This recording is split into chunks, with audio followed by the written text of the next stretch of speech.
देख पिचकारी जीवा डारेला सखी भातार मोर टेम्पू के ड्राइवर हो झटका मरला सखी भातार मोर।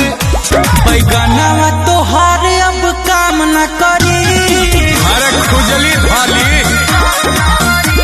बैगनवा तोहार अब काम न करी। मजा जब पैबू बबुआन से गोर उछला पकहे कि हई बीए पास हो, खेलला बगीचे में तास हो, अपने मर्द पे न बाट विश्वास हो, सब धन करता ना। सुनना अरे अखियों से नींद चैन दिल का उड़ाता है, फलानवा के बेटा सपनवा में आता है, कातिलाना आदा पे दीवाना बनाता है, फलानवा के बेटा।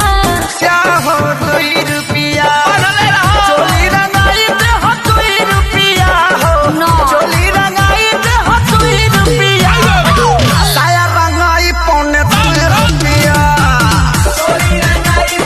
अक्कड़ बक्कड़ बम्बे बो, अक्कड़ बक्कड़ बम्बे बो, जो मेरा वीडियो ना लाइक करे उसके 80-90 बच्चे हो, वो भी एलियन टाइप के।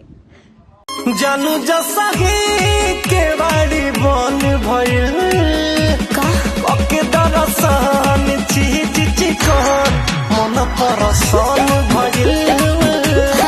देसी भातार बावे देसी फॉर्मूला, साया साड़ी नाच देला झूला, नालका से हालका चिलैनी धरेला, पिया खोइनी खाके डाले तबे चैनी धरेला।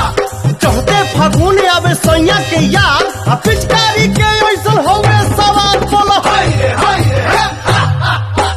पोसल खजनवा लुटले सजनवा, चढ़ल फागुनवा जाही। देख पिचकारी जीवा डारेला सखी भातार मोर टेम्पू के ड्राइवर हो झटका मरला सखी भातार मोर।